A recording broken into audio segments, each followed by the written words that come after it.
Hello, I'm reading from Incidences of the Life of a Slave Girl, and we're dealing with, and I'm reading it because I want to deal with Black women, and we need to understand every member of our society, and I don't know if enough is done on Black women. Um, we need to understand where we get our attitudes from. A lot of times in the United States, everyone's attitude goes back to the plantation at some point. That's why race is the biggest thing, because race was created to maintain the plantation. We hardly ever get to the plantation part because we get stuck in race. So, that's what the leftist versus race, class versus race thing is. But that's another thing for another day. Yet perhaps she had some touch of feeling for me, for when the conference was ended, she spoke kindly and promised to protect me. I should have been much comforted by this assurance if I could have had confidence in it. But my experiences in slavery had filled me with distrust. She was not a very refined woman and had not much control over her passions.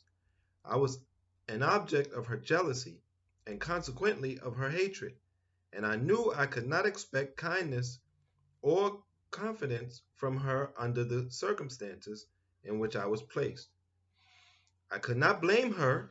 Slaveholders' wives feel as other women would under similar circumstances. The fire of her temper kindled from small sparks, and now the flame became so intense that the doctor was obliged to give up his intended arrangement. I knew I had ignited the torch, and I had expected to suffer for it afterwards, but I felt too thankful to my mistress for the timely aid she rendered me to care much about that. She now took me to sleep in a room adjoining her own. There I was, an object of her special care, though not of her especial comfort, for she spent many a sleepless night to watch over me. Sometimes I woke up and found her bending over me.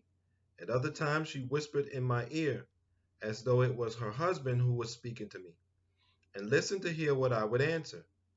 If she startled me on such occasions, she would glide stealthily away, and the next morning she would tell me I had been talking in my sleep, and ask who I was talking to.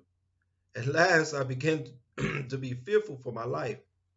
It had been often threatened, and you can imagine better than I can describe what an unpleasant sensation it must produce to wake up in the dead of night and find a jealous woman bending over you. Uh, Terrible as this experience was, I had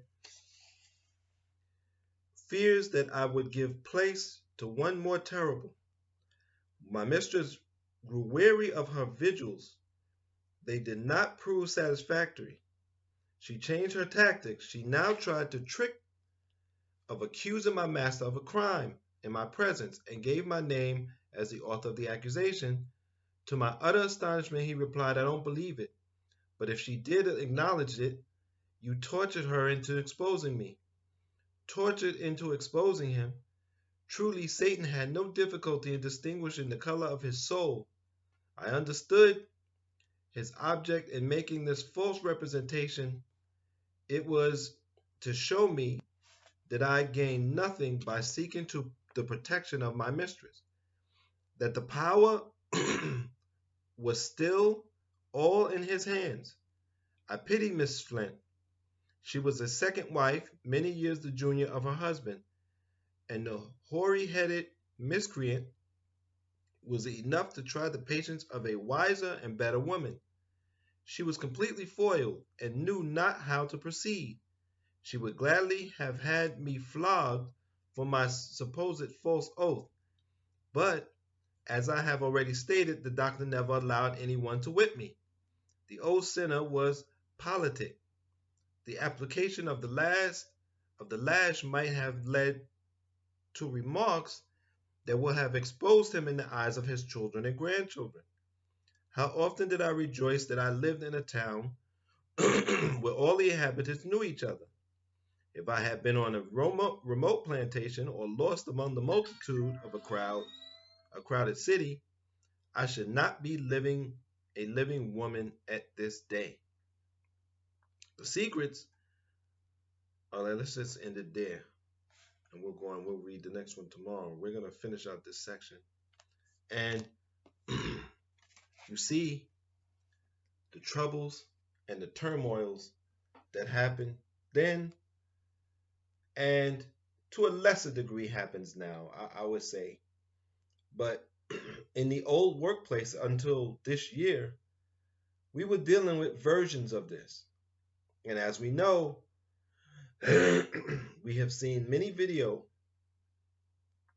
of white women calling the police on black women, black men, and even black children, or mixed race children, which is a whole nother thing. So we have to deal with where these things come from so we can move forward.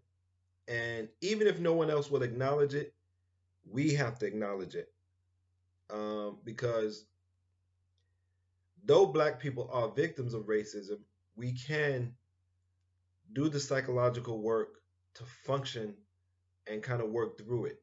We can never make other people like us or even respect us, but we have to respect ourselves and we have to respect each other, and we have to make the contributions we need to make, and create the space for us to make those contributions, and let the people who hate, no matter who and where they are, let them deal with their own issues. But we don't have to carry their issues. We have to deal with our own. We have to deal with where they come from, and we have to work through them. This may mean you may have to cut some people off. Okay? But it's like my father-in-law said, Trump exposed that all the people you think were your friends, no matter what ethnicity they're in, they're not your friends necessarily. And I'm sure there are people that you never thought would be your friend have stood up for you. So it's always a good thing to know the truth of the matter and the reality of it. Until next time, take care of yourselves, take care of your minds and your bodies, and be safe.